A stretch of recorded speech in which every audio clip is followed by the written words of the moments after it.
Muy buenas tardes, otra vez. Bienvenidos otra vez más a una excelente presentación, programación de NACAE, de la cual yo sé que la mayoría de ustedes conocen muy bien la organización y algunos son hasta miembros. Para aquellos que están por la primera vez y no me conocen, mi nombre es Alejandro Álvarez, soy miembro del staff bibliotecario de aquí de Coral Gables y también soy el coordinador de la programación que se hace aquí en la biblioteca. Hoy tenemos una presentación espectacular, un invitado espectacular que yo creo que ya todos lo conocemos. Y le voy a dar la palabra al doctor Federico Giustiniani de NACAE para que venga y diga unas cuantas palabras antes de comenzar. Y antes de eso, perdón, doctor Giustiniani, les quiero invitar este sábado que viene, vamos a tener un programa de poesía afrocubana y andaluza, conducido por la poeta local Silvia Landa, poeta, declamadora y con la participación de la gran pianista concertista Sahili Cánovas. Va a tener lugar este sábado a las 3 de la tarde, un recital destacando a reconocidos poetas de la poesía afrocubana y andaluza. Así que todos están invitados, díganle a sus amistades que los esperamos este sábado a las 3 de la tarde. Muchas gracias. Gracias, Alejandro. Como él dijo, yo soy Federico Giustiniani, soy miembro del Comité Ejecutivo de la NACAE y simplemente quiero darle la más cordial bienvenida a este programa de esta noche que creo que va a ser muy interesante y decirles unas palabras de lo que es la Sociedad Nacional de Educadores Cubanoamericanos, para aquellos que no saben o no la conocen. Conocida por las siglas de NACAE, del nombre en inglés. Es una sociedad sin fines de lucro que se creó hace muchos años, en el año 1990, por profesores cubanoamericanos, que el objetivo al principio de esto fue representar a los profesores cubanoamericanos en los Estados Unidos y en Puerto Rico. Y después esto se ha extendido a no solamente promover los logros de los profesores, publicaciones, etcétera, sino también a tratar de mantener o de preservar la herencia cultural cubana, que es tan importante, ya que, por supuesto, por un lado el exilio y por otro lado el sistema dictatorial de Cuba, que trata de ignorar completamente la existencia de Cuba antes de la revolución. Así que es muy importante para nosotros mantener estas ideas de la herencia cultural cubana. Además, quiero decirles que nosotros tenemos algunas otras actividades. Tenemos una actividad mensual, que esta es una de ellas, en que tenemos algún invitado siempre importante con un tema interesante relacionado con la cultura española, latinoamericana, etcétera, y cubana especialmente. Y además tenemos un premio anual que otorgamos, que se llama el Premio del Educador del Año, que este año se lo vamos a dar a la profesora Teresa María Rojas, que probablemente todos ustedes saben quién es, y que va a ser en la Casa Juancho el día 30 de noviembre a las 8 de la noche. Y si están interesados en asistir, pues me pueden ver después y yo les digo dónde hay que mandar el cheque, etcétera, para la cena. Esas actividades las tenemos una vez al año. Además tenemos una beca que se llama la beca del doctor Gastón Fernández de la Torriente, que fue creada por la familia de Gastón. Él fue uno de los fundadores de NACAE y una persona que vivió para esta sociedad, y sus hijos han creado esta beca que damos una vez al año para un estudiante de high school de último año que va a ir a un college y que queremos que sea o bien un estudiante cubano, americano o cubano y que tenga interés en preservar el idioma español. Así que esos son un sumario de las actividades de NACAE. Aquellos que quieran pertenecer a la sociedad, pues con mucho gusto, no tienen que ser profesores, cualquier persona que esté interesado en estos objetivos puede asociarse a nosotros y de nuevo le podremos decir cómo tienen que hacer para hacerse socios. Ahora tengo mucho gusto en dejarle la palabra al doctor Orlando Rosardi, que es el presidente de NACAE y que va a hacer la presentación de nuestro distinguido invitado. Orlando.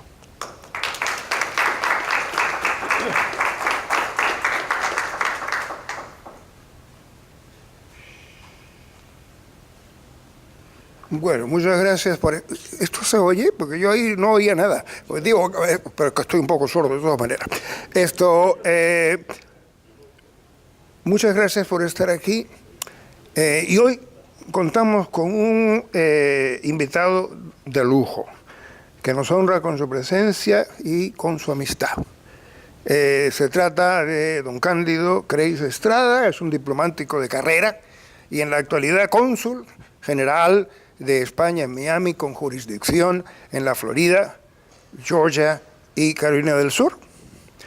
Es diplomado en leyes por la Universidad Complutense de Madrid, pasado por cursos en la Universidad de Kent en Canterbury. Y un recorrido rápido por sus cargos nos hablaría de sus responsabilidades antes de ocupar al que nos referimos. Ha ocupado el puesto de jefe de gabinete técnico del Subsecretariado de Asuntos Exteriores de España, ha sido destinado en 2 ocasiones a la representación permanente ante la Unión Europea en Bruselas, ha sido consejero de la Embajada de su país en Tel Aviv y ha ocupado el cargo de jefe de protocolo de la Secretaría General de la Casa de Su Majestad, el Rey de España. Don Cándido, que viene acompañado de su esposa, doña Carla Cabero, aquí con nosotros. Carla ha dado conferencias y brindado charlas en varias organizaciones floridanas desde su llegada a esta ciudad en el año 2015. Y es un entusiasta, participante en numerosas actividades culturales de nuestra ciudad. Sobre todo esto que ya hemos dicho, para mí lo que más me agrada es que es un excelente individuo y una persona con la que se puede pasar una tarde gratísima, ya lo verán, y con estupenda compañía. Esta tarde, para no ir muy más lejos, disfrutaremos de esta charla que nos trae aquí, que es la presencia de España en la Florida, un tema que sin duda nos interesa a todos y nos incumbe a todos los aquí presentes. Vuelvo a repetirles también que recuerda lo que dijo nuestro amigo, que tenemos el viernes próximo, el día 30, una cena para celebrar lo del educador del año. Repito, si alguno está interesado en esa cena, en Casa Juancho por la tarde, ¿verdad? A las 8 de la noche, para Teresa María Rojas, ¿verdad? Y también, ya que veo a algunos amigos aquí, quiero también invitarles de paso a la Feria del Libro. Ustedes con el periódico verán muchos amigos, ¿verdad? Aquí hay presente Luis de la Paz, José Abreu, que van a hacer presentaciones en la Feria del Libro, otros escritores cubanos que quisiéramos que fueran ustedes también a verlos. Pues sin más, los dejo con la grata presencia de mi amigo Cándido Creis.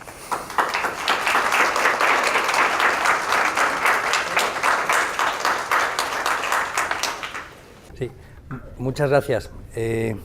Bueno, veo que a Rosardi le ha llegado el jamón pata negra ibérico, que era bueno, que las lonchas eran bien gorditas y que debía estar muy bueno. Hay una frase de Martí que yo aprendí aquí, que me gusta mucho repetirla cuando uno llega a un sitio, ¿no? Que es honrar honra. Yo no sé, yo creo que más honrado soy yo que ustedes, no solamente por NACAE, a quien agradezco enormemente la invitación, también a la biblioteca de Coral Gables, la ciudad bella, una ciudad que tiene tantos recuerdos españoles en las calles y en algunos de los elementos arquitectónicos, bien un poco decorativos, pero es verdad que el propio ayuntamiento tiene muchos elementos decorativos españoles. Cuando me propusieron hacer una presentación, pensé que quizá lo más interesante sería hacer unas referencias a la presencia española en la Florida, pero sobre todo de una forma amena. Y pensé un poco en nuestros hijos, que son más digitales que analógicos, y hacer una presentación en PowerPoint, y vamos a hacer un recorrido por lo que es la historia de la presencia española en la Florida, que es también cubana, porque muchos pueden repetir con gran honor que Cuba, la Cuba colonial, los cubanos no solamente participaron muy directamente de esta historia, sino también en la independencia de Estados Unidos.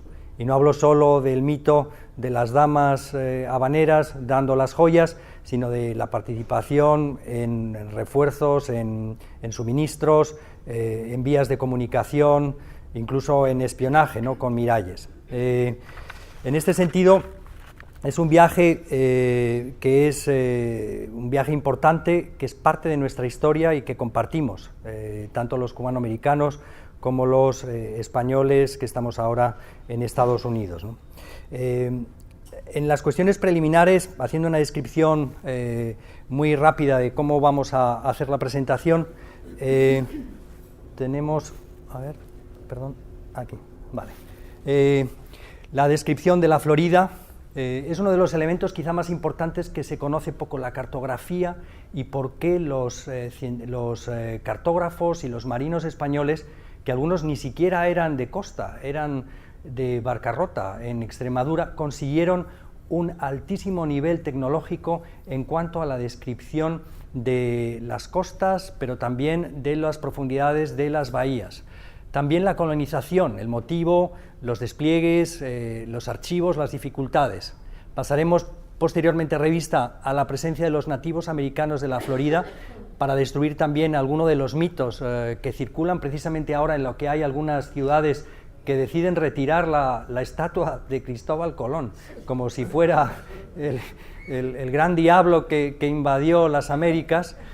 Y luego me centraré básicamente en algunas exploraciones, pero sobre todo en una figura que es gigante en lo que es la historia de España en la Florida y en América, que es la figura de Menéndez de Avilés, un genio marino, un gran español, una persona muy religiosa, que combinaba muy bien en la presentación que hizo y ganó la confianza de Felipe II en dos ámbitos. El primero, que la venida al Nuevo Mundo era la principal motivación era captar almas o recuperar almas, convertir almas a la religión verdadera, que es la religión católica, pero también para conseguir súbditos para Su Majestad el Rey, Felipe II. Y finalizaré con algunos datos de Pensacola, Tristán de Luna, Bernardo de Gálvez, y luego con alguna pequeña nota de qué es lo que queda, además de nosotros, de esta presencia española o hispana en la Florida. En primer lugar, pasaremos revista a lo que es la cartografía con dos elementos muy importantes. Es increíble que el mapa del mundo de Juan de la Cosa, que es el que tenemos ahí, a su derecha, es un mapa enormemente preciso, que se combina también con los de John Cabot en las Carolinas, y es donde, con un barco, que no eran los barcos ni siquiera del siglo XVII o XVIII, eran auténticos cascarones, hechos obviamente de madera, pero que no hacían grandes recorridos. Pero gracias a las escuelas de navegación y a una serie de sabidurías que se van trasladando entre unos marinos a otros, algunas de forma secreta, se van consiguiendo unos mapas de una precisión prodigiosa. Como se puede ver, no se distingue muy bien en la fotografía la parte europea, pero sí se distingue bastante bien lo que es la primera costa americana. Y eso supone para todos los europeos un descubrimiento. Este mapa de aquí es un mapa muy curioso de principios del siglo XVI de Alonso Álvarez de Pineda. Alonso Álvarez de Pineda era extremeño y en principio iba a venir a descubrir la Florida, lo que pasa es que no tuvieron mucha suerte, una serie de ataques de indios, y decidió proseguir su investigación con unos barcos y otros marinos, porque él en realidad lo que buscaba era una conexión. Primero querían descubrir si la Florida era una isla o no, cosa que se vio a poco de tiempo que efectivamente era una península.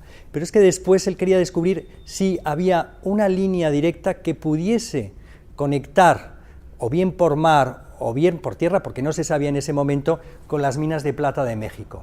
Y hace este mapa increíble, donde vemos, por ejemplo, en la costa de la Florida, que claramente se ve que era la época de lluvias o de huracanes, puesto que está como cortada, segmentada, que es la parte que está inundada, y luego va subiendo por toda la costa hasta la península de Yucatán, y hay que ver la precisión, por ejemplo, de este mapa cubano de la isla, que es increíble, ¿no?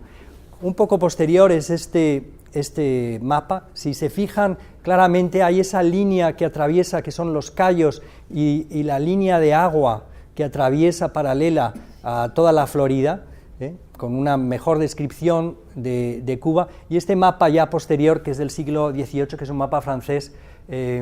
Todos estos conocimientos se van acumulando en distintos cartógrafos, no solamente españoles, sino sobre todo los que más lo difunden con posterioridad son los holandeses, ¿no?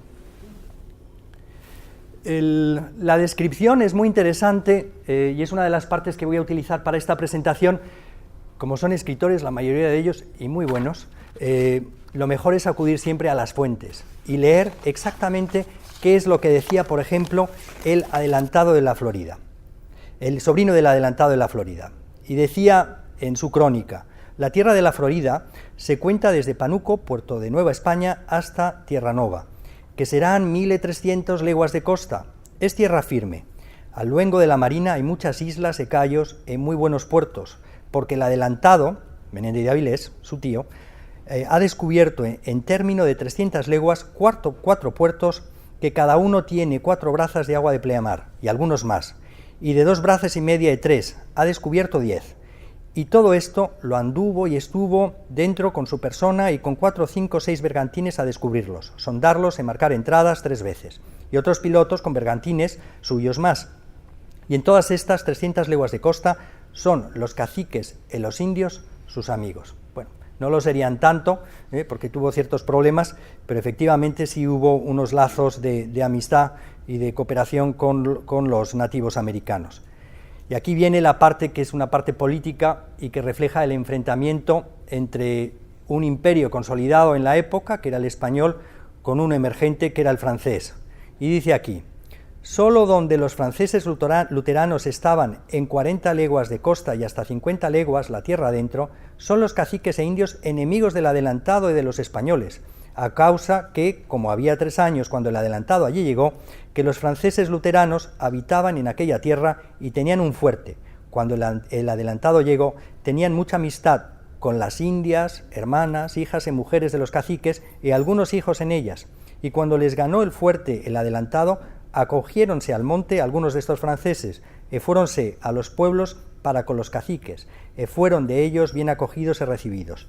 Dijéronle los franceses que éramos españoles, que los íbamos a matar, y los que no matásemos, que habían de ser nuestros esclavos, y temarles las mujeres, y los hijos, y las casas. Con esto juntáronse los caciques de aquel distrito y concentráronse que ellos ni sus indios no habían de ser amigos de los españoles. Fue de esto avisado el adelantado, procuró hacerles mucho bien y hacer ellos gran confianza, para que entendiesen que los franceses habían mentido, que éramos mejores hombres que ellos y de más verdad. Dióles a entender, lo mejor que supo, cómo los franceses eran cristianos de mentira, según ya lo tenía dicho. Dábales muchos presentes y de lo que tenía no consentía que se les hiciera ningún mal. De esta manera atrajo a muchos caciques de ellos a su voluntad y venían al fuerte con sus indios mejores e hijos. Después, haciendo ausencia de allí el adelantado, entendido ellos lo poco que tenían los que allí quedaron, fueron muy traidores y por engaños y ardides mataron en veces más de 120 soldados. Esto refleja lo que es una parte del descubrimiento, una parte obviamente de enfrentamiento, porque al principio, cuando obviamente no se conocía las distancias, ni se conocía tampoco las corrientes, ¿no? Una de las partes más importantes, por ejemplo, de Menéndez de Avilés es el descubrimiento, la profundización, el descubrimiento de la corriente del Golfo, que, como muchos de ustedes sabrán, son más de 5 o 6 kilómetros por hora que un barco puede desplazarse por la corriente sin necesidad de aire ni nada.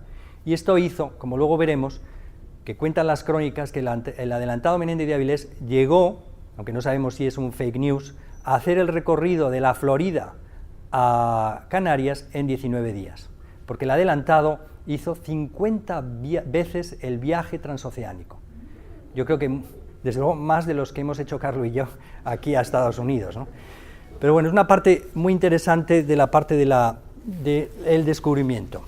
Otra parte muy interesante es la descripción geográfica, no ya solo lo que se encuentra Menéndez de Avilés, y es la siguiente, y está muy ajustada, como se verá. Alguien se pregunta por qué la colonización española duró tanto. Pues porque había, supongo que exceptuándome a mí, muy buenos funcionarios. Todos hacían triple informe, un informe iba a La Habana, el otro se quedaba en San Agustín de la Florida y el otro iba a la casa de contratación. Así, si se perdía alguno, siempre se podía recuperar. Dice el sobrino del adelantado: la más de esta costa, de la marina, es ruin tierra, porque como hay tantos puertos y ríos, en la mar hinche y vacía mucho, en la tierra es llana, sube la marea 15 o 20 leguas por los ríos adentros, y estos ríos echan ramos a los lados, los unos contra los otros, de manera que, sin salir a la mar, se navegan en canoas y bateles, haciendo islas la misma costa, y donde quiera que esta marea llega, o los ríos vienen crecidos, al tiempo que vacía todo aquello, queda hecho ciénaga, que los hombres y caballos se sumirán sin poderse pasar. Y las islas que quedan a la marina son muy buenas florestas, de muy buena arboleda, de nanas, robles, epinos, nogales y morales, árboles de liquidambar, muy buenos cedros y sabinas. Hay muy buena agua dulce en todas ellas, y sabanas para el ganado. Tienen todas muchos venados, conejos y liebres, y en derredor de ellas mucho marisco, ostras y gran cantidad de pescado. Están algunas pobladas, y todo en 8 pueblos y fuertes que el adelantado tiene poblados. Son 8 de estas islas. Dará en ellas mucho vino y trigo y todo género de agricultura y mucha caña para azúcares. Habrá muchos ganados. Son por la mayor parte islas de 6 a 7 leguas de luengo. Esta es una parte muy importante porque en realidad yo creo que vides en la Florida hay pocas, pero lo que sí hubo, por ejemplo, que trajeron los españoles fue un ganado que, descubriendo en San Agustín de la Florida el ADN, se ha descubierto que es de una zona de Salamanca.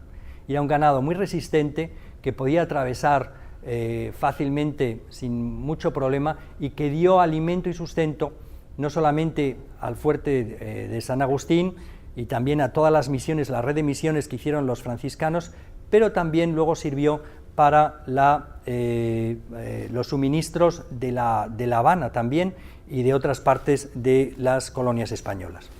Vamos a pasar a continuación a las razones en las que se realizan o por las que se realiza esta exploración y los asentamientos. En primer lugar, razones estratégicas.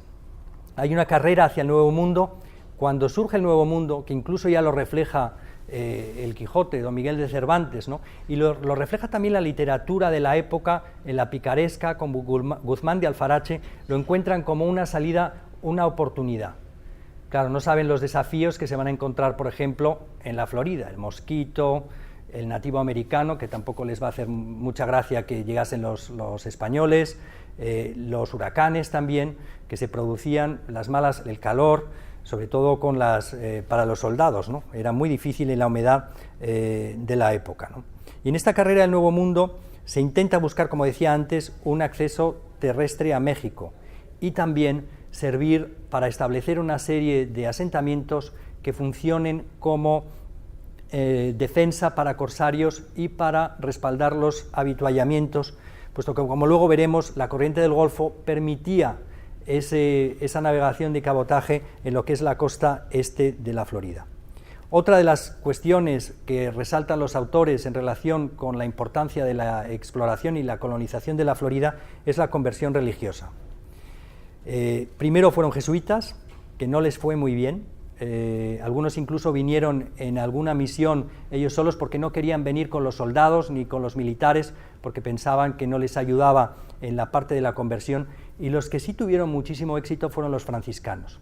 No solamente aprendieron la lengua, escribieron, tradujeron, hicieron diccionarios, redactaron diccionarios, sino que también por su cercanía a la población establecieron, igual que pasó en el siglo XVIII con Fray Junípero Serra en la costa oeste de Estados Unidos, los franciscanos establecieron una serie de misiones a lo largo de toda la Florida. misiones que se perdieron porque muchas de ellas estaban hechas en madera o en madera de bosque local, y que se perdieron luego con el abandono tras la salida de los españoles, la cesión de la Florida en 1819-21 a Estados Unidos. También otro de los objetivos era incrementar el número de súbditos y las riquezas a la monarquía. El recurso a esta mano de obra es quizá una de las sombras, no de todos, porque en las misiones no había esa opresión, pero sí hubo algunos españoles que se aprovecharon y redujeron a condición de casi semi-esclavitud, si no esclavitud, a algunos nativos americanos. Pero lo bueno, una vez más, de la legislación española, la propia monarquía se involucró en la defensa de los nativos americanos. Esta defensa, primero por motivos religiosos, porque a diferencia de otras colonizaciones, el nativo americano se le consideraba, obviamente, que tenía alma, y los teólogos españoles defendieron la libertad y el trabajo en libertad de los nativos americanos. Esto permitía, a diferencia de otras colonizaciones, que un nativo americano de cualquier territorio de los reinos de América de ultramar pudiese apelar en un sistema muy complicado directamente a la corona, después de varios recursos, y de hecho hay mucha bibliografía al respecto en los archivos de casos en los que un nativo americano recurre a la corona y la corona decide a favor, en justicia, de la reclamación de ese nativo americano. Otra de las cosas que se cuentan o que hay ausencia en la Florida, que es importante para conocer cómo se desarrolla la colonización, es la ausencia de metales preciosos. O sea, que no hay ni oro ni plata, hubo poco, había unas ciudades que llamaban las ciudades de oro Cíbola, que estaban en el continente, lo que es ahora parte de la Luisiana, había varios, pero no, en realidad eran más metales dorados que oro, ¿no? Y luego otra de las cuestiones que sí afectó mucho en la época, más como un mito que como una realidad, era el mito de la fuente de la eterna juventud. Este mito, que yo creo que es una realidad a tenor de toda yo ya aquí, Carla como yo, es imposible definir por la calidad humana, pero también por la rapidez mental, la edad que puede tener aquí una persona. Y lo comparamos muchas veces con gente que conocemos en España, y la vitalidad que uno tiene aquí, llegados los 90 e incluso más, es prodigiosa. Y yo creo que algunos de ustedes deben tomar alguna botellita de algo en algún sitio que ya nos lo dirán. En todo caso, era un mito, y en la época se dice que Ponce de León vino a buscar esa fuente de la juventud, pero eso es fake news también del siglo XVI. Lo que hay que entender también en la parte de la historia, sobre todo en los siglos XVI, XVII, ¿no?, y hasta el XVIII, es que el Caribe era considerado, e incluso era llamado el mar español. Toda estos mapas, ¿no?, algunos las distintas vías de comunicación entre distintos barcos ocupaban y llegaban y ayudaban a todo lo que son los transportes de mercancía, no solamente ya del oro y la plata que podían venir de América, sino también los que venían, las especias, etcétera, que venían desde Filipinas y atravesaban el istmo de Panamá para llegar a Europa. Era un momento fascinante en que la tierra, a pesar de las dificultades que había para la navegación y los elementos, se hacían auténticos milagros, ¿no?, para poder llegar. La corriente del Golfo ayuda en esto, y ayuda, como decía antes, a los cartógrafos, a los marinos, y consiguen que se hagan muchos descubrimientos, ¿no? La dirección, como veremos en la siguiente filmina, ahí están los distintos, la filmina central es lo que describe las corrientes del Golfo. La corriente del Golfo, que es la roja, que en realidad permite, aprovechando esas subcorrientes que suben, permite dar la vuelta a todo el océano Atlántico con bastante rapidez, ¿no? Y ahí están las distintas rutas que siguieron los primeros descubridores y los primeros colonizadores, que son más descubridores, yo creo, que conquistadores, ¿no?, por lo menos aquí en la Florida. lo primero que hacen los españoles es organizar un sistema que se llamaba la Carrera de Indias. Es un sistema muy sencillo que empezó el propio adelantado Menéndez de Avilés a establecer ya en 1543, cuando se promulga una ordenanza con el fin de evitar el cosarismo y el enfrentamiento con Francia. Todo buque español que fuese a las Indias Occidentales debía unirse a una flota de las dos flotas mercantes que atravesaban el Atlántico y zarpaban entre marzo y septiembre. La navegación que se producía era un tanto anárquica, porque había un gran buque, un galeón, que era una especie de portaaviones de la época, enorme, bien armado, con muchos cañones, con soldados, y luego podía haber hasta un centenar o 50 o 60 embarcaciones, la mayoría para transportar mercancía. Por lo tanto, no eran unas embarcaciones de primera calidad. Si llegaban, podían llegar, pero si no llegaban, pues se quedarían en tierra en el fondo del mar, ¿no? Las ordenanzas de 1564, junto con las leyes de Indias, regulan definitivamente los dos convoyes. La flota Nueva España, que zarpaba de Sevilla en abril, fecha que aunque en 1582 se cambió a mayo, con destino a Veracruz, a donde arribaban en septiembre. En este último puerto, a partir de 1565, recogía las mercancías que había traído la nao de China desde las Filipinas, vía Acapulco y México. Y luego los galeones que iban a tierra firme, que salían en agosto con destino a Nombre de Dios en Panamá. En 1598 Nombre de Dios fue sustituido por Portobelo y con escala en Cartagena de Indias. Luego las flotas invernaban en distintos sitios y, salvo ataques enemigos de las tormentas, pues se reunían en La Habana en marzo o abril y regresaban juntas. Hay que reconocer que algunos calculan entre 45.000 navíos que vinieron de Europa y 27.000 de vuelta. Esto refleja que muchos o no superaban, que tampoco había tantos, las flotas no superaban los elementos, pero otros es que eran muy malos barcos, eran barcos que estaban solo pensados para el transporte de personas, ¿no? O para el transporte fácil. Luego la situación cambia, sobre todo en el siglo XVIII y XIX, con las mejoras en las embarcaciones. Las ventajas de este tipo de navegación, que se denomina en conserva, permitía que el galeón pudiese supervisar y acoger, era como una mamá gallina, los polluelos eran los pequeños barcos que iban alrededor de ella y se iban comunicando con unas pequeñas chalupas entre unos y otros, y también con las banderas. Eso comunicaban muchísimo, ¿no? En esta situación, esta navegación, que se denomina en conserva, tenía la ventaja de ser muy segura y eficaz. Tenía un gran inconveniente, que era la lentitud.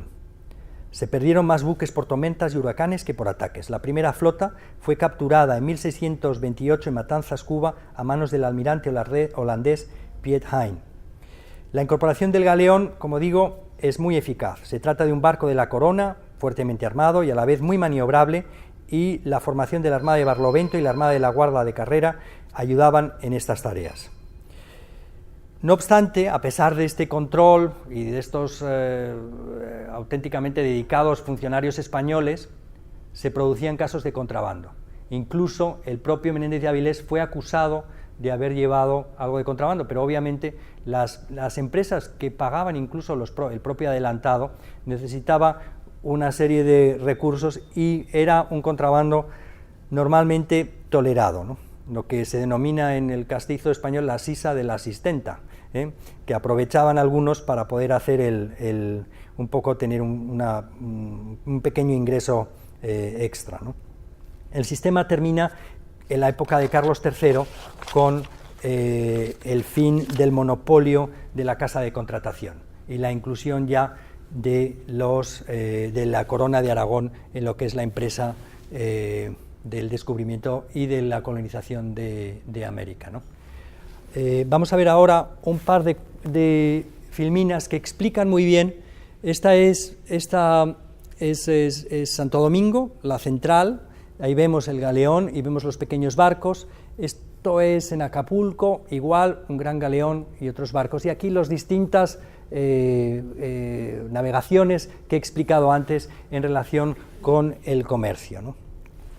Esta es una de las muy interesantes filminas que explican bien cuáles son los distintos fuertes o asentamientos que fue instalando en la época de Menéndez de Avilés. Entre 1565 y 1567, lo que hay que descubrir, y descubrirse también, es la enormidad de distancia que cubrió Menéndez de Avilés, llegando, estableciendo Tequesta, que es la actual Miami, Santa Lucía, que es San Lucy, San Agustín, San Marcos, San Pedro, hasta llegar a Santa Elena, que fue en un tiempo la capital de la Florida, la capital española de la Florida, y luego distintos asentamientos, fuertes o sitios de misioneros, ¿no? Santo Domingo, etc.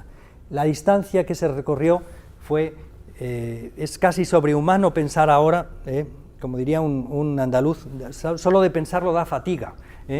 Y la motivación que muchos ahora están redescubriendo a Menéndez de Avilés como un ejemplo de empresario, de emprendedor. Le movía la fe y le movía el honor a su patria, que era una parte muy importante, porque murió, la verdad es que murió bien pobre, ¿no?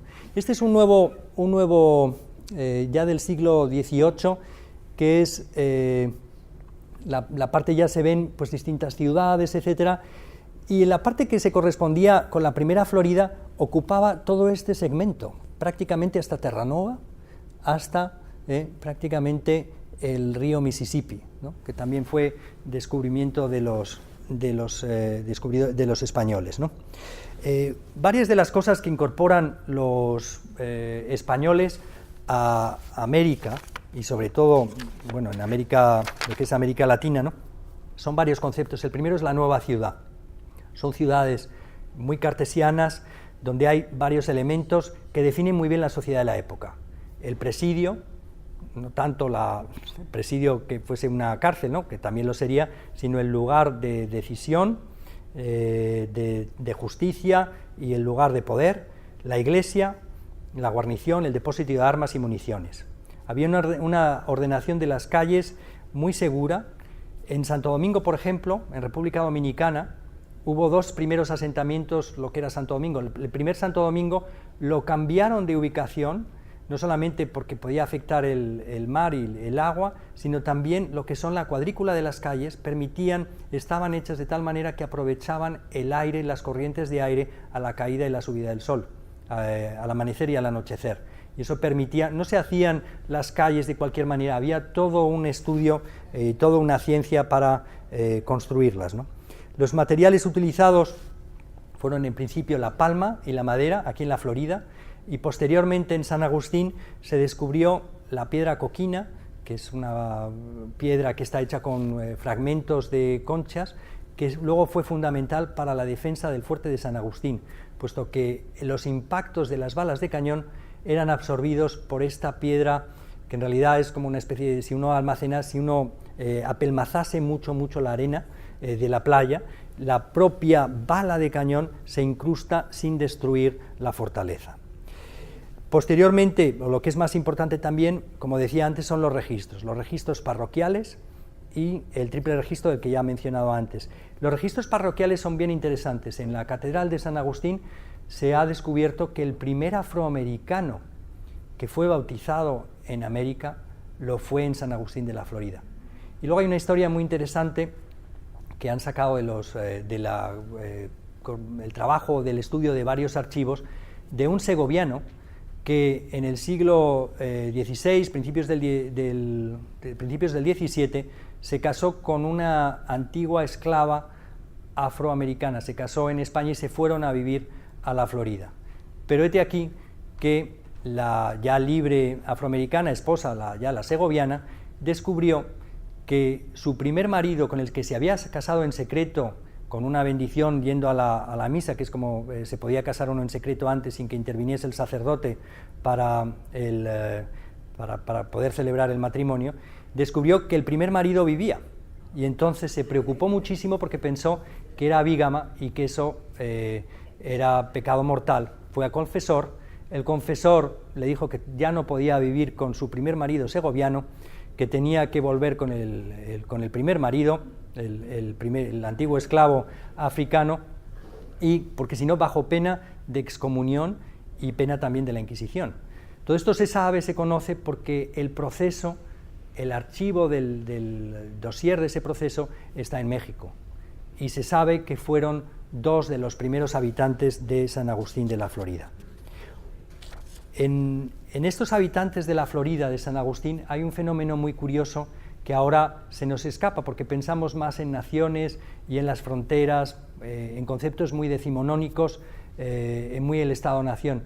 En esa época todo lo que era esta parte americana eran provincias españolas y era la corriente constante entre ciudadanos cubanos o habitantes españoles primero, pero luego ya directamente denominados cubanos, aunque fuesen españoles de ultramar, hacia Florida y viceversa, fue muy importante, ¿no? De las dificultades de la colonización hay que destacar también las cuestiones climatológicas, el calor y la humedad, la inundación, como hemos visto antes en el texto que he leído, durante varios meses al año, la escasez de alimentos y la dificultad de su producción. Descubrimiento, no obstante, que se fue, gracias al maíz, por ejemplo, se pudo sobrellevar la escasez de alimentos. Y en ciertos casos, como fue en el caso de Pensacola y también en el caso de la Florida, los españoles hambrientos, bueno, que no todos eran españoles, porque todo era imperio español y podía haber un belga, un alemán, hasta un irlandés. Hay una historia muy curiosa que han descubierto el profesor Michael Francis, que el primer desfile de St. Patrick no es en San Agustín de la Florida, porque arribó ahí un sacerdote, un cura irlandés, y decidió celebrar al patrono de St. Patrick en su día, recorriendo con la imagen del santo toda la ciudad. Y luego tenían que enfrentarse también a la fauna, ¿no? al terrible aligator, sobre todo las serpientes, el mosquito y las enfermedades, ¿no? Y esto produjo que en los primeros tiempos se pasó de un asombro, en los primeros contactos con los nativos americanos, se pasó de un asombro y un descubrimiento, y en algunos casos posteriormente a una clara animadversión. Primero porque competían por la comida, segundo porque también los españoles se aprovechaban también de los almacenes que tenían de grano, por ejemplo, que tenían de maíz los propios nativos americanos, ¿no? Y esto nos hace llegar a otra parte de la presentación, que es la... a ver, un momento.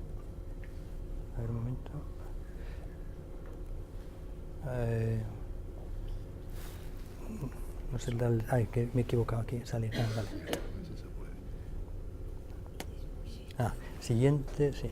Vale, este aquí. A los nativos americanos. Esta es una parte que es poco conocida en lo que es la historia de la Florida, ¿no? Hay estudios, pero el público en general se sabe poco. El primero, el número es variable.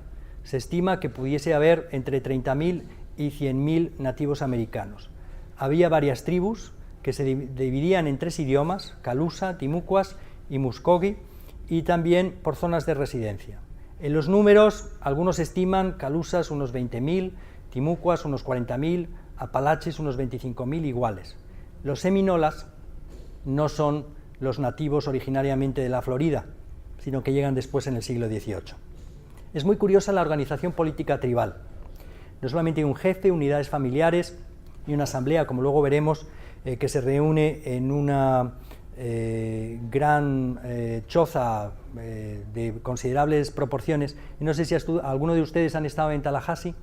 En la misión San Luis se describe y está reconstruida una de estas asambleas, que es un edificio enorme que servía no solamente para la reunión y las tomas de decisiones políticas dentro de la población que ahí vivía, sino también para acoger a aquellas personas que llegaban. Una especie de hospitalidad, como si fuera el Camino de Santiago. Tenían derecho a estar 3 días, y una vez que cumplían los 3 días que les daban de comer y les podían alojar, tenían que abandonar el poblado, ¿no?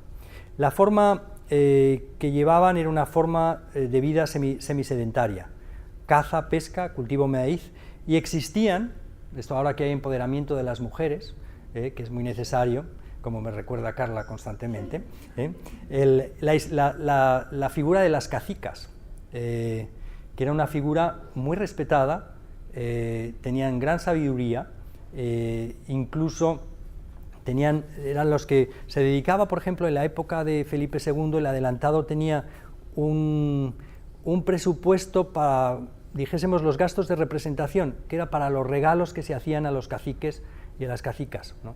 Y eso está perfectamente indicado en todas las reseñas, en todas las crónicas, lo que se le regalaba, si eran normalmente telas, o algún espejo, o algunas joyas, ¿no? Y luego en su religiosidad, pues abundaban sobre todo las deidades y los sacrificios. Vamos a ver una parte muy importante, aparte de las crónicas, es la parte de los grabados. Hay muchos artistas que, siguiendo las crónicas y seguramente con la propia intervención de los propios viajeros que volvían del Nuevo Mundo, describían y podían pintar una colección de grabados como esta. Ahí se ve un poco lo que decía antes de lo que vivían.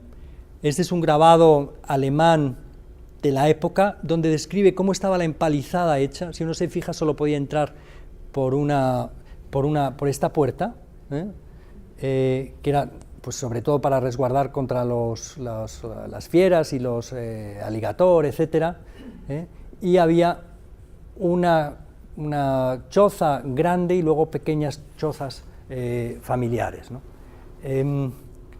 Bueno, este es otro mapa de la Florida. Este es un tema muy curioso, cómo cazaban a los caimanes.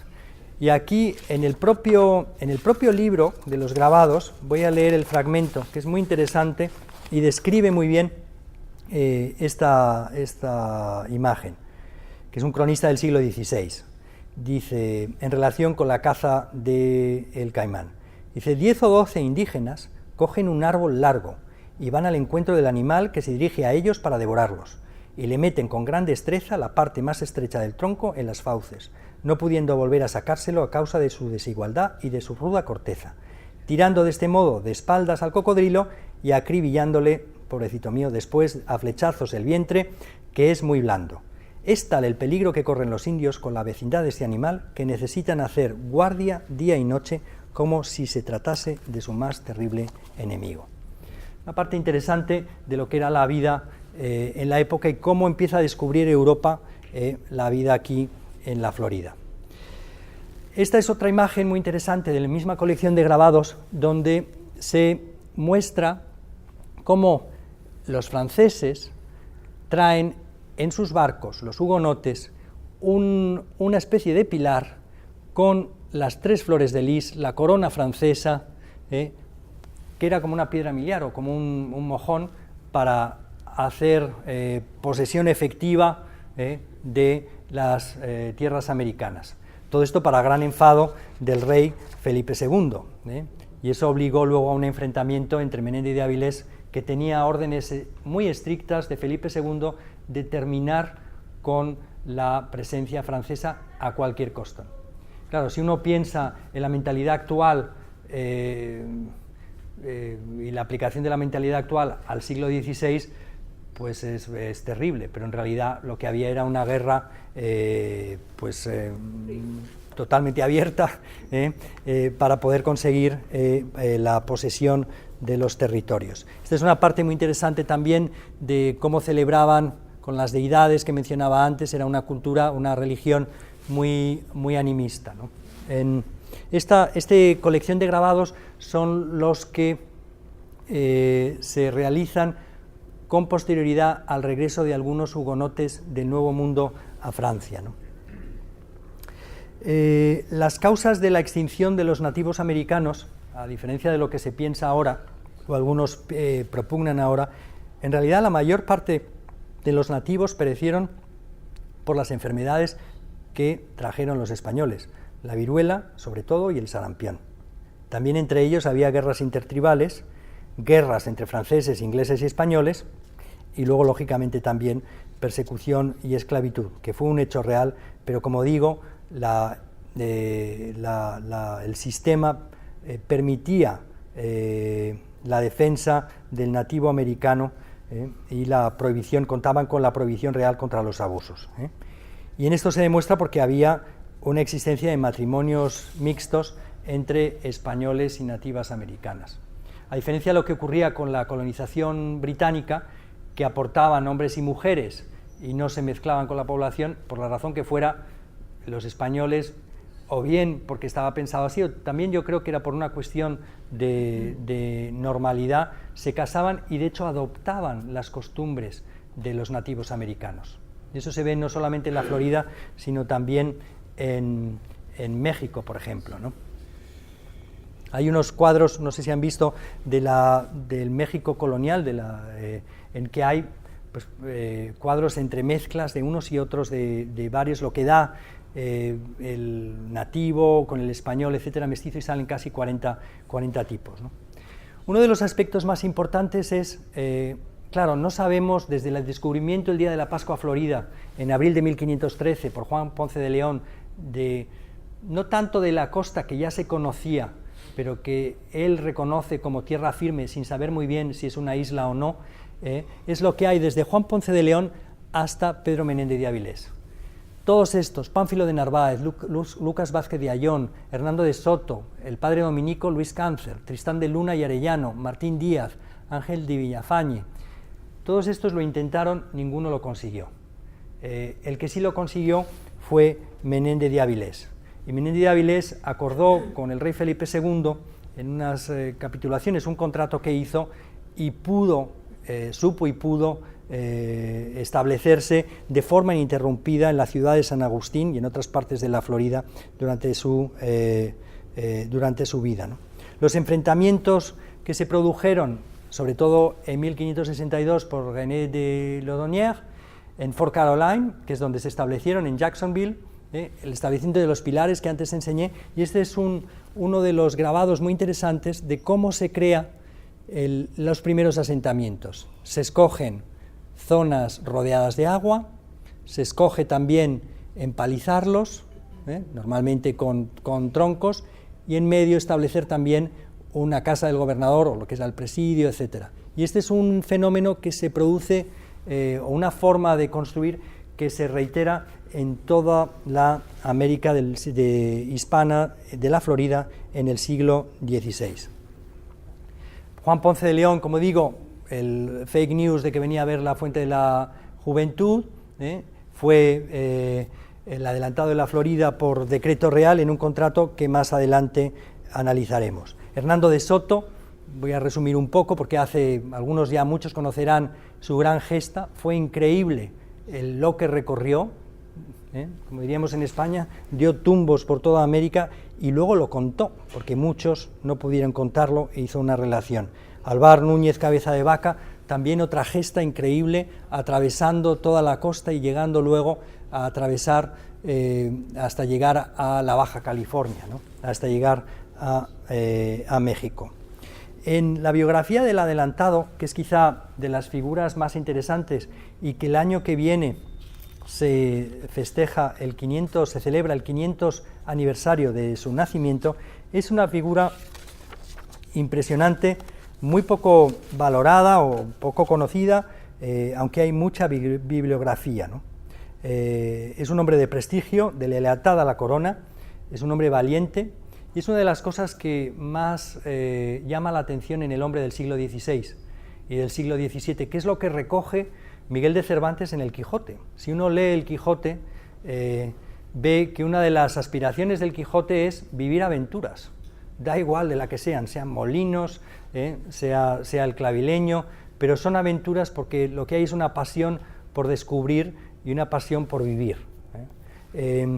También organiza Menéndez de Avilés y gobierna la Armada y Guardia de Indias, como explicaba antes, reconoce, sondea y explica multiplicidad de accidentes y paseos marítimos, traza curiosísimas cartas de marear que se estuvieron utilizando durante muchos siglos, un par de siglos por lo menos, e inventa dos clases nuevas de buques llamados galicabra y balandras, que son buques o son pequeñas embarcaciones, no son más pequeñas que un galeón, pero son muy rápidas y de muy fácil maniobrabilidad. Su contrato se firma el 20 de marzo de 1565 y es un reflejo de la confianza que tenía depositada en él Felipe II. Algunos lo llamarían ahora partenariado público-privado, porque se detalla mucho la cantidad que le presta, es una empresa que debe pagar el propio Menéndez de Avilés, pero en el mismo contrato establece que el propio rey le presta el dinero para que él pueda luego acometer, aunque luego lo devuelva. Le da los títulos de gobernador y adelantado, un marquesado hereditario, y le impone que viaje con 10 barcos, el galeón San Pelayo o galeaza de 100 toneladas, que puede llenar de mercancías para comerciar. Viaja con 1.500 hombres, 100 casados y sus familias, de varias profesiones, marineros, carpinteros, herreros, incluso maestros cerveceros. Pago de 2 salarios a estos desplazados de un año, incluso 10 a 12 sacerdotes, con el capellán Francisco López de Mendoza Grajales, que luego veremos en su crónica, describe muy perfectamente cómo fue la primera puesta en tierra, llegada a tierra del adelantado a San Agustín de la Florida. También transportan animales, elementos agrícolas, bueyes, ovejas, cerdos, cabras. Es una pequeña arca de Noé que atraviesa el adelantado. Posteriormente, le concede también, en el propio contrato, 2 pesquerías, exención de impuestos, o sea, tax free, parte comercial, facultades para comerciar con las naves, puede contratar 2 galeones o pataches y comerciar con alimentos y bebidas durante 2 años, transporte de platas desde Zacatecas en México y las obligaciones, porque no todo van a ser privilegios, conversión religiosa y ciudadana de los nativos, aseguramiento del tráfico marítimo, expulsión de los franceses, como decía antes, a cualquier costa, y en caso de incumplimiento deja un bono de 15.000 ducados.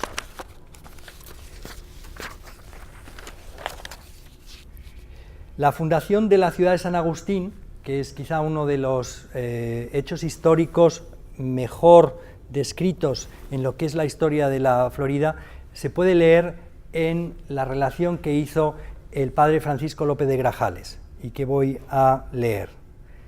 Dice el padre, ya que yo había desembarcado la noche anterior, o sea, él iba de precursor a organizar la llegada, el barco estaba ya en la costa, pero él se adelantó para organizar la llegada. Dice, desembarcado la noche anterior, fui a recibirlo cantando el Te Deum. El general, seguido de todos los que le acompañaban, marchó hasta la cruz, se arrodilló y la besó. Este es un elemento muy importante en lo que es la parte del protocolo que explica muy bien el espíritu religioso de la presencia española en América. Dice, posteriormente, el general tomó posesión formal de las tierras en nombre de su majestad, y los capitanes le rindieron el juramento de fidelidad como general y gobernador de las tierras. Un gran número de indios observaron el procedimiento e imitando todo lo que vieron. Los pobres no sabrían muy bien quién llegaba y qué es lo que estaban, a qué asistían, ¿no? Participaron 500 soldados, 200 marineros y 100 familias timucuas. Posteriormente se produjo lo que se denomina por el profesor Gannon el primer almuerzo de Acción de Gracias. Aquí es verdad, yo cada vez que lo digo, pero claro, fui a Jacksonville, dije esto, y entonces alguien en Jacksonville me llamó la atención, me afió la conducta y dijo, no fueron los españoles, fueron los franceses. Bueno, fuera como fuese, de cualquier forma, el hecho es que la ciudad de San Agustín ha permanecido como ciudad europea y capital de la provincia y del gobierno de la Florida durante la presencia española. Al principio del siglo XVIII, la ciudad de San Agustín tenía la población una iglesia parroquial y un convento de religiosos de San Francisco sujetos en lo espiritual al obispo de Cuba. 2 hospitales, uno para tropas del presidio y otros para el vecindario, y una ermita con la advocación de Santa Bárbara. Hubo varios asaltos, algunos terribles, como el de Francis Drake, que quemó el corsario británico, quemó en 1586, y luego posteriormente los bucaneros del capitán Davis en 1665, pero siempre fue reedificada. En 1702 fue sitiada por los ingleses, mandados por el coronel Moore, que no pudiendo tomar el fuerte, defendió el gobernador don José de Zúñiga, que se vengó quemando y destruyendo la ciudad. En 1704, otra vez el británico Oglethorpe, general Oglethorpe, fracasó en su intento de tomar la ciudad defendida por el gobernador don Manuel de Montiano. La fortaleza y castillo de San Agustín tenía en la misma época una cortina de 60 toesas de sargo, el parapeto de 9 pies y el terraplén de 20 de alto, con buenas casamatas a prueba de bomba, como decía, que estaban hechas en coquina, y estaba guarecida con 50 cañones. En lo exterior había un buen camino cubierto, la ciudad amurallada no era muy fuerte y su defensa consistía en 10 ángulos salientes. Fue cedida con toda la provincia a los ingleses por el rey de España en la paz de Versalles en 1762 hasta 1783, en que le fue devuelta a España por el Tratado de París. Vamos ahora, esto. Aquí se ve, por ejemplo, ¿no? el asalto de esto es un grabado alemán que viene pues transmitido por los ingleses, en que describe, esto es la ciudad de San Agustín. Estamos hablando de un mapa del siglo XVII, con el fuerte de lo que se llama el castillo de San Marcos, aquí hay la flota española, la flota de Drake, ¿no? Aquí hay otra serie de planos también, de mapas, explicando la misma circunstancia. Aquí se ve muy claramente cómo era San Agustín. Esto es la isla de Matanzas, donde se produjo el ajusticiamiento, ¿no?, de los franceses por parte de Menéndez de Avilés, por eso coge el nombre de Matanzas, pero luego sobre todo una ciudad amurallada y un castillo. Este castillo, ¿no?, bueno, que en realidad era una fortaleza, que luego es muy similar a la de San Juan de Puerto Rico o la de otros sitios de Iberoamérica, ¿no? Y aquí hay, que era como el último bastión. ¿Por qué se organiza esta fortaleza? Se hace suficientemente grande para en el momento que llega un ataque, bien sea de nativos americanos o bien sea de corsarios, se puedan refugiar y, así como he descrito antes, pudieron sobrevivir a cualquier tipo de ataque. Este es otro mapa muy curioso, que es el mapa que se realiza en el siglo XVIII, cuando ya se veía que muy posiblemente habría que ceder la Florida a los ingleses. Esta es una situación bastante complicada, pero se hace un censo. Todo esto que vemos, una vez más, la buena administración española, haciendo un mapa, dibujando el mapa, el castillo de San Marcos, y describiendo casa por casa, número por número, de qué estaban hechas, a qué correspondían, si era un negocio, una herrería, etcétera, y quiénes eran los propietarios. Y ahí el profesor Michael Francis, de la Universidad de San Petersburg, descubre muy felizmente un poco cómo era la sociedad en esa época, en el siglo XVIII. Una cosa muy llamativa es que había por lo menos casi una veintena de mujeres que eran propietarias de casas. No tenían que depender ni de un tutor, ni de un marido, sino que ellas, por la razón que sea, eran totalmente independientes. Incluso hay 3 o 4 de estas propiedades que pertenecen a afroamericanos. Una de ellas era un herrero. Porque la situación que había, aparte de la fortaleza, en el siglo XVIII hay un fenómeno muy curioso, que es que los esclavos empiezan a dejar las plantaciones de Georgia y Carolina del Sur y se dirigen hacia la Florida, que es un terreno libre. En ese terreno libre, en San Agustín, se les permite vivir, tienen la carga de tener que hacer, me parece que eran 5 años de servicio militar, pero una vez que hacían el servicio militar, que se supone que también los españoles que allí vivían, a lo mejor no era el tiempo tan largo, pero también tenían que hacer, podían vivir y de hecho desempeñaron una parte muy importante en la historia de la ciudad, puesto que la ayudaron a defenderse. Aquí vemos la construcción, las dimensiones son enormes y lo hacía con la piedra coquina y el foso, una fortaleza prácticamente inexpugnable. Esto termina un poco la historia de San Agustín de la Florida. Voy a describir muy brevemente, para no aburrir, algunos otros de los casos de los descubridores o colonizadores españoles, ¿no? En primer lugar, Tristán de Luna y Arellano en Pensacola, entre 1569 y 71. Tristán de Luna lo que tiene un mandato de buscar una vía de acceso entre el Atlántico y México para evitar las dificultades del mar, las orográficas y las securitarias de los corsarios, y asegurarse el traslado de los metales preciosos que atravesaban en barcos lo que era el mar español. En la base de las operaciones, que es con lo que salió, 12 barcos, 1.500 personas, de las cuales 500 soldados, mujeres, incluso indios aztecas. Se han descubierto, la aventura de Tristán de Luna no fue muy afortunada, tuvieron muy mala suerte.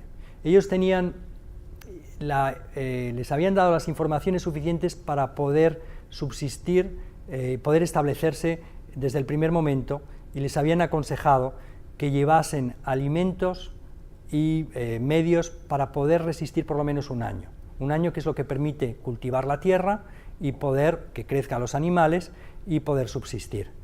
Pero tuvieron muy mala suerte porque hubo un huracán terrible que asoló y destruyó, de hecho tenían todos los habituallamientos por seguridad en el barco, en varios de los barcos, llegó el huracán y los barcos se hundieron y por lo tanto se quedaron sin alimentos. Posteriormente Pensacola tiene una figura ya muy interesante que es el general Bernardo de Gálvez. Muchos de ustedes sabrán que él ayudó al resentimiento de Pensacola, pero sobre todo sirvió su presencia como virrey en la Luisiana, luego posteriormente fue a México y lo que consiguió fue parar los suministros británicos que podían subir por el río Alabama o por el río Mississippi, y eso hizo definitivo para la victoria de las tropas americanas, ¿no? Y tomó Mobile, tomó Galveston, y eso ayudó muchísimo a la independencia de los Estados Unidos, como se está descubriendo recientemente, ¿no? Se está poniendo en valor porque descubierto estaba, ¿no? Esto es Santa Elena, que es en Carolina del Sur, es uno de los primeros planos de cómo era la ciudad, que era una cosa pues muy precaria, con una parte de defensiva. Aquí los soldados se entrenaban, ¿no? Y aquí en esta casa es muy curioso, otra vez más el detallado funcionario que había ido para dibujarlo ponía casa de mujeres, porque las mujeres no dormían en el mismo sitio que el resto, que los hombres, ¿no? Pero bueno, una parte bastante interesante. Llegamos ya a la última parte, que es el legado español. Hay dos partes interesantes, una la vimos en lo que era la presencia de los franciscanos dentro de la Florida, pero quedan sobre todo lo que es la parte de la historia del descubrimiento geográfico de los Estados Unidos, ¿no? Tenemos lo que se denominaba el Old Spanish Trail, el viejo camino español, que iba desde San Agustín, pasaba por Tallahassee, iba recorriendo toda la costa, Nueva Orleans, etcétera, hasta llegar a la parte oeste. Aquí se ve en el Camino Real de California todo lo que son las misiones españolas de la época de Junípero Serra. Y ya por último, algunas cosas curiosas de qué es lo que queda de español en la actualidad en la Florida, ¿no? Bueno, ya siempre repito que aquí nosotros cuando llegamos había 38.000 españoles inscritos en el registro de matrícula consular y ahora hay 54.000, pero sería engañoso renunciar a una parte de nuestra alma que es, por supuesto, los países iberoamericanos que nosotros llamamos, ¿no? La parte cubana, que es una parte española muy importante, ¿no? Hay también, muchos por ejemplo no saben que en la actualidad hay 600.000 mexicanos viviendo en la Florida, muchos trabajando en el campo, pero hay 400.000 nicaragüenses, 300.000 guatemaltecos, etcétera, ¿no? Hay mucho que se perdió, mucho que se perdió, pero lo que quedó es de esa época es la topografía y la geografía. Cabo Cañaveral, San Lucy, como mencionaba antes, Tampa, que se denominaba Bahía Espíritu Santo, la Misión San Luis, que es ahora Tallahassee, todo lo que es incluso la parte de Pontevedra, que son unas playas que hay al lado de San Agustín, etcétera, ¿no? En la parte agrícola y ganadera es muy interesante. Ahora alguien me contó 12 millones de cabezas de ganado en la Florida. Muchas son vacas charolesas o frisonas, etcétera. Pero antes, como explicaba, las vacas pues no tenían, alguna podría caer con un caimán, pero era un animal bastante grande para que un caimán se pudiese enfrentar, ¿no? Había también, aquí vemos la fotografía de lo que se llama los primeros cowboys de la Florida. No fueron los del el lejano oeste, fueron los floridianos y los llamaban crack boys, porque el crack boy llevaba un látigo que lo que hacía no dañaba al animal, sino lo chascaba para que el animal surgiese, y ellos iban con perros, a diferencia de lo que hacían lo que hicieron luego después los cowboys, ¿no? Hay también reminiscencias españolas en la ciudad, que es la Giralda. Tenemos ahí Billmore. Había un artículo muy bueno hace en 2010 yo creo que es, que describía que hubo hasta 5 torres Giralda o similares en Miami. Quedan 2 claras, una es la Torre de la Libertad y la otra es la Torre del Billmore, ¿no? En el siglo XX Florida se enriqueció con muchas oleadas migratorias, algunas, bueno, todas yo creo que muy difíciles. Muchos llegaron con lo opuesto, con muchas ganas, mucha fuerza, atravesando el mar. Muchos se quedaron en el mar. Yo siempre hago un homenaje a esas personas que en defensa de su libertad dejaron lo que tenían para una vida mejor, y se atrevían, yo diría que en circunstancias mucho peores que lo que hacían los propios colonizadores españoles, en barcas de fortuna, y atravesaban lo que era entonces el mar español, que es ahora el Caribe, ¿no? En los flujos españoles, por ejemplo, lo que queda, hay prácticamente es 1.000 millones de comercio entre la Florida y España. Hay más de 400 empresas españolas, o filiales de empresas españolas radicadas sobre todo en Miami, porque Miami se considera una puerta para Estados Unidos. Yo siempre que recibo empresarios españoles, claro, todos quieren vivir en Key Biscayne, todos quieren, no se reconocen, yo creo que por la calidez del miameño, no se dan cuenta que no están en España, que no están en Madrid, sino que están en Estados Unidos para muchas cosas, para bien, y otras que son distintas, ¿no? Y a las que se tienen que adaptar porque los procedimientos o los procesos a veces son distintos, ¿no? Buenos todos, ¿no? Tenemos la suerte de tener un sistema educativo muy bueno. Hay 7 colegios españoles que tienen el sistema bilingüe, son 2.800 alumnos que pueden realizar los estudios desde la primaria hasta terminar el high school, pudiendo concluir sus estudios de bachillerato con la doble diplomatura en la americana, la estadounidense, y la española, lo que les permite automáticamente acceder a las universidades españolas o a las universidades americanas.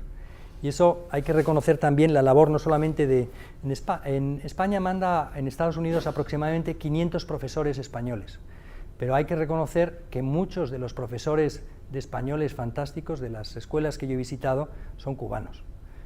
Una gran mayoría tienen una excelente formación y sobre todo tienen una motivación para poder conservar las raíces del idioma, que es quizá, ¿no?, el alma de un pueblo, ¿no?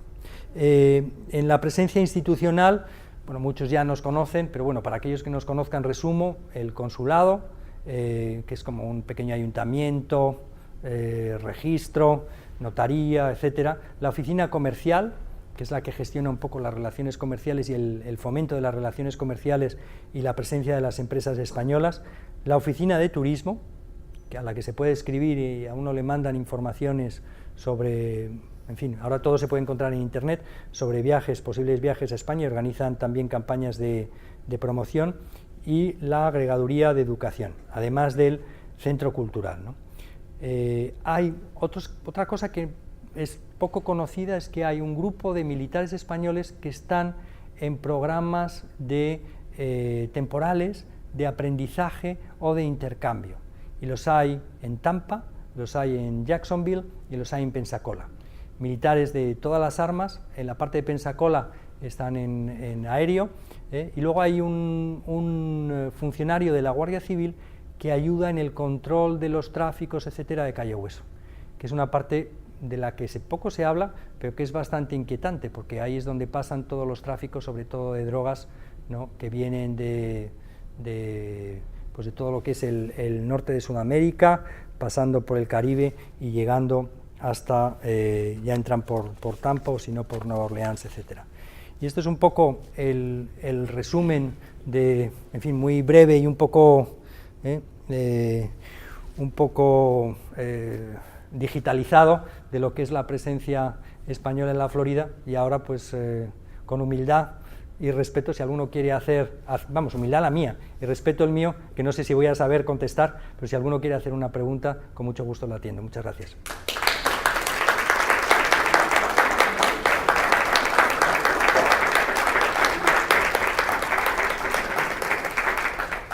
¿Las cacicas eran cacicas por su propio mérito o eran porque eran la mujer de un cacique? No, por su propio mérito.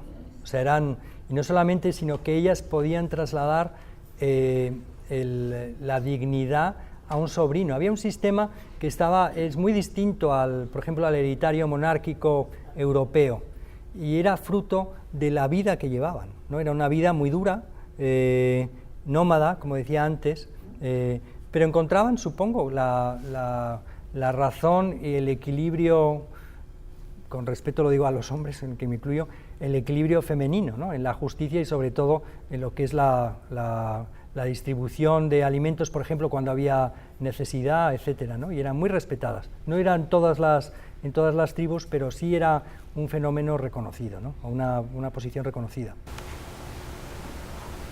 Sí, me he quedado muy preocupada por saber qué le pasó a la mujer Viga. Pues es muy buena pregunta. Desapareció. Como estaba todo lo que era la Chancillería en México, estaba todo el proceso, pero una vez que ella aceptó que no podía volver con el segoviano, el proceso no fue condenada, obviamente, ¿no?, ni se la excomulgó, pero su figura desapareció. Habrá que seguir investigando, queda mucho que investigar, ¿no? Y lo otro quería preguntarle si usted sabe, está escrito por Gastón Vaquero en un tomo de la Enciclopedia Cubana, que un barco español que llegaba a Cuba con la segunda edición del Quijote naufragó en las costas de La Habana, y los tomos del Quijote pues explotaron, naufragaron y llegaron a las arenas de Cuba, y el fake news dice que por eso los cubanos son tan quijotescos y un poco... Bueno, todo puede ser. Lo que sí está claro... No, lo del barco es verdad, lo de cómo nos afectó, no sé.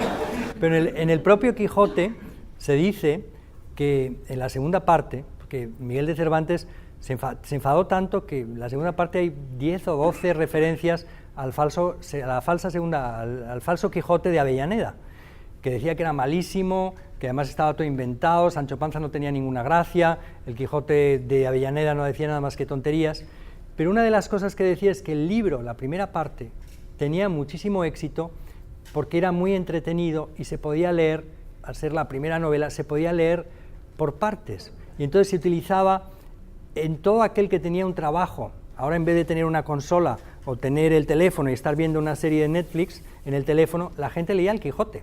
Entonces se pasaba horas, se los pasaban unos lacayos a otros en los palacios, se lo pasaba la gente que sabía leer y que tenía tiempo libre, era lo que hacía, ¿no? Entonces no me extraña que fuera así. Bueno, qué suerte que Cuba recibiese los Quijotes, aunque fuese por esa vía, ¿no?